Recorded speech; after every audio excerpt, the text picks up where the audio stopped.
Hello students, कैसे हो आप सब। आई होप आपकी रिवीजन अच्छी चल रही होगी। तो आज हम रिवीजन करेंगे चैप्टर 5 की, that is sports and environment. Sports and environment में आप सब कुछ पढ़ेंगे उन चीज़ों के बारे में कि हम जब स्पोर्ट्स खेलते हैं या एक स्पोर्ट्स को अच्छे से इस्टेब्लिश करने के लिए हमें कैसा इन्वायरमेंट चाहिए।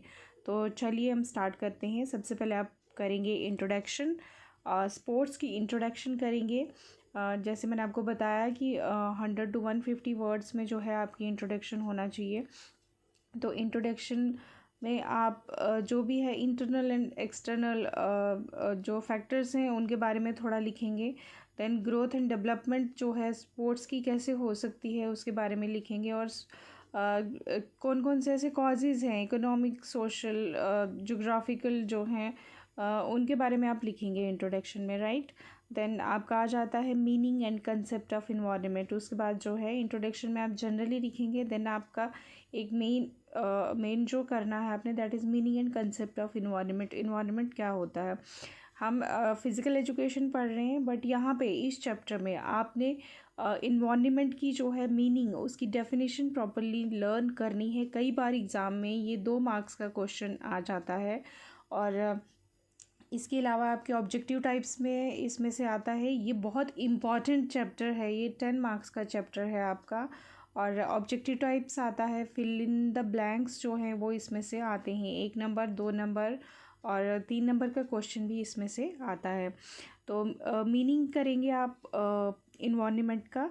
देन आपको ये ज़रूरी होना चाहिए पता कि टाइप्स ऑफ इन्वायरमेंट बहुत बार पूछा जाता है। टाइप्स ऑफ इन्वायरमेंट, तो इन्वायरमेंट जो है वो 2 टाइप्स का है, external environment and internal environment.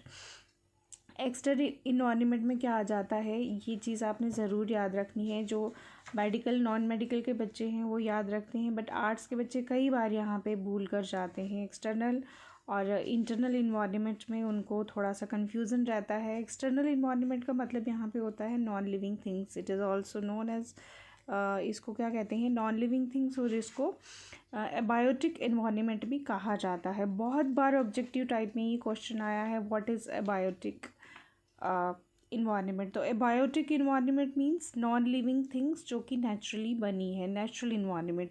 उसमें कौन कौन सी चीज़ें आ जाती हैं वो नॉन लिविंग थिंग है बट हैं नेचुरल हैं, जैसे forest, rock, soil, air, river, mountains. Then geography of that place, attitude, climate, extra. ये सारी चीज़ें जो आ जाती हैं किस में आती हैं, एक्सटर्नल इन्वायरमेंट में। फिर से बता दूं, इसको एबायोटिक इन्वायरमेंट भी कहा जाता है। देन सेकंड जो आप स्क्रीन पे देख रहे हैं, that is internal environment. Internal environment में सभी चीज़ें वो आती हैं जो लिविंग है, like plants, animals, human beings and all the organ, जितने भी इंसेक्ट्स हैं, एनिमल्स हैं, सभी जितनी भी चीज़ें हैं, लिविंग थिंग्स हैं, वो सारी इंटरनल इन्वायरमेंट में आ जाती है। इन्वायरमेंट जो है is the total surrounding of an organism. जितने भी ऑर्गेनिज्म हमारे सराउंडिंग में हैं वो सब किस में आ जाते हैं, इंटरनल इन्वायरमेंट में। और इसको जैसे मैंने बताया आपको कि एक्सटर्नल इन्वायरमेंट को एबायोटिक भी कहा जाता है, तो इसको क्या कहा जाता है, इंटरनल इन्वायरमेंट को बायोटिक इन्वायरमेंट भी कहा जाता है। तो आपने ये दोनों चीज़ें याद रखनी है। टाइप्स ऑफ इन्वायरमेंट जो है बहुत इम्पॉर्टेंट है, तो इसको आपने अच्छे से इसका कंसेप्ट क्लियर करके याद रखना है। नेक्स्ट हम चलते हैं, that is need of environment in physical education programme. Need of, यहाँ मतलब नीड ऑफ इन्वायरमेंट, यहाँ मतलब है नीड ऑफ इन्वायरमेंट का मतलब है नीड ऑफ पॉजिटिव इन्वायरमेंट। मतलब फिज़िकल एजुकेशन का जब कोई प्रोग्राम सेटअप आप करते हैं या आपने कुछ भी प्रोग्राम जब करना है सेटअप, वहाँ पे क्या क्या चीज़ें होना ज़रूरी हैं, कैसा इन्वायरमेंट होना चाहिए, ये हम आज इसमें डिस्कस करेंगे।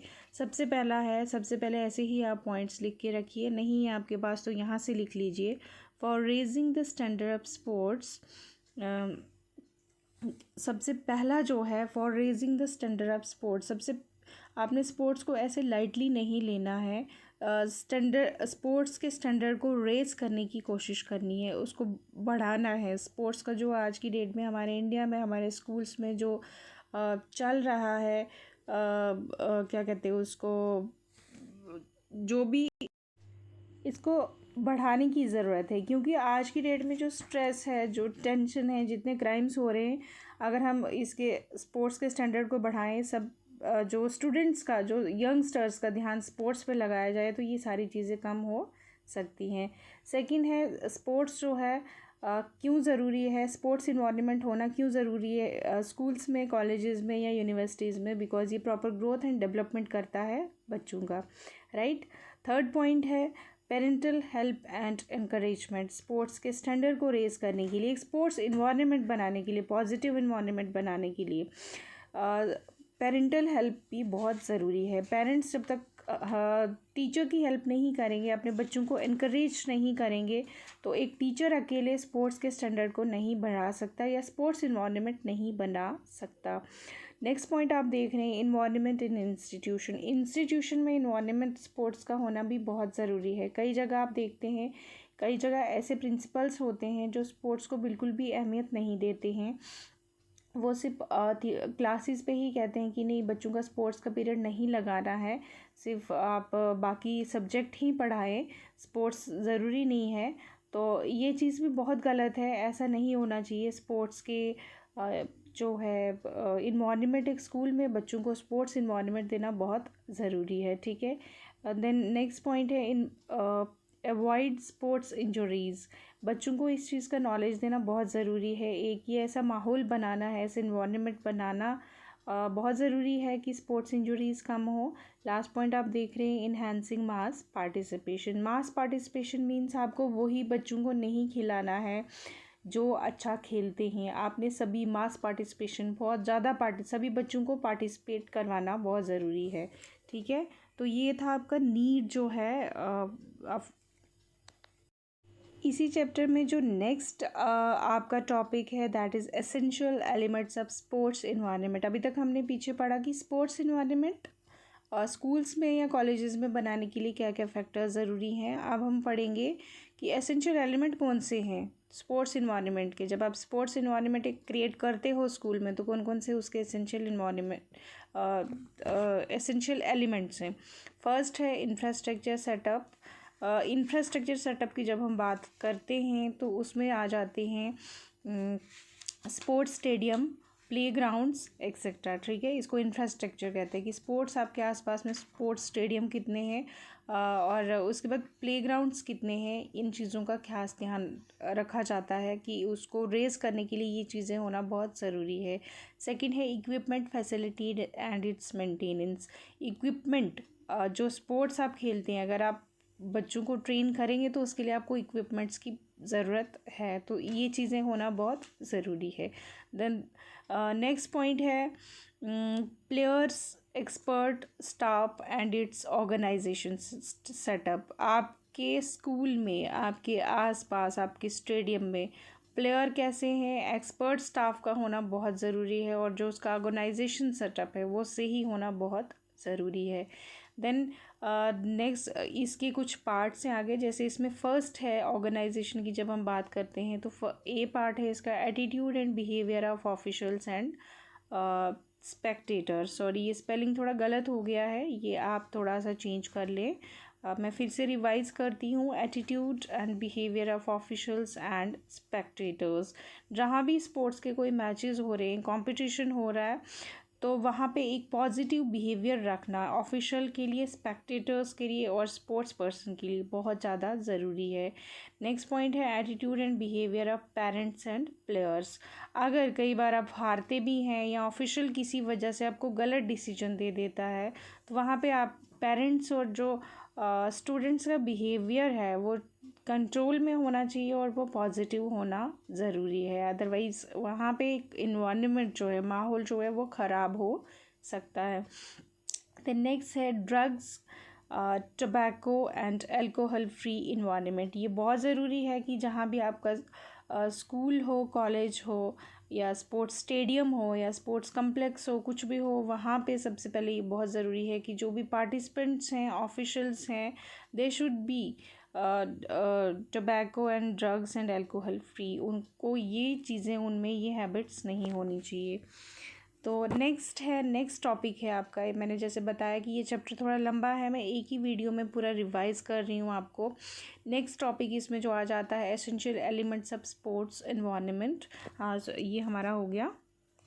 इसके आगे का पॉइंट है that is safe drinking water.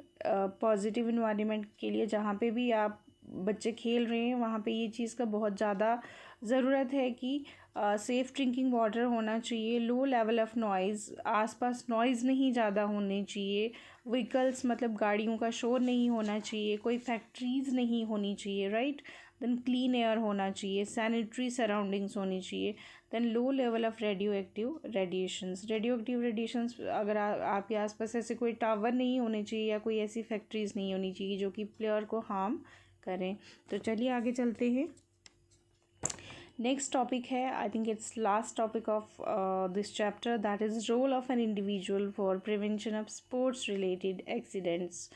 अब आज बात आ जाती है, पहले हमने इन्वायरमेंट सेटअप किया कि इन्वायरमेंट में कैसे पॉजिटिव इन्वायरमेंट लाया जाए, फिर उसमें हमें क्या क्या एलिमेंट्स कौन से हैं, कैसी चीज़ें ऐसी आ जाती हैं जिसमें एक अच्छा स्पोर्ट्स सेटअप हो सकता है। देन लास्ट पॉइंट है कि इंजरीज़ को कैसे प्रिवेंट किया जाए। एक इंडिविजुअल का क्या रोल है कि इंजरीज़ को, स्पोर्ट्स इंजरीज़ को प्रिवेंट करें। तो सबसे पहले रोल है that is proper training and coaching. Second is equipments. Third is warming up and cooling down. Fourth is avoid playing when tired. Fifth is proper clothing and footwear. Sixth is previous injuries से बचना है। अगर आपको previous injuries हैं तो आपको sports नहीं खेलना है जब तक कि वो प्रॉपरली ठीक नहीं हो जाती हैं। Then seventh is obey rules and regulations.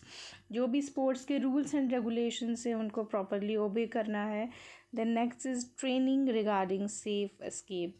जो भी आप कहीं ट्रैकिंग पे निकलते हैं या कोई क्रॉस कंट्रीज़ के लिए, तो उसके लिए भी आपका प्रॉपर ट्रेनिंग होना बहुत ज़रूरी है अपने आप को सेफ़ रखने के लिए। तो ये चैप्टर काफ़ी लंबा था, इसके लिए आपकी वीडियो थोड़ी लंबी हो गई होगी, बट मैंने कोशिश की है इसको पूरा कवर अप करने की। इसके अलावा अगर आपको डाउट है तो आप प्लीज़ कमेंट बॉक्स में मुझसे ज़रूर पूछ सकते हैं। तो ऑल द बेस्ट आपकी एग्ज़ाम्स के लिए। मैं हर एक वीडियो में यही कहती हूँ कि अच्छे से आप प्रिपेयर कीजिए और बिना एंजाइटी के और बिना स्ट्रेस के प्रिपेयर कीजिए और अच्छे से एग्ज़ाम दीजिए। All the best.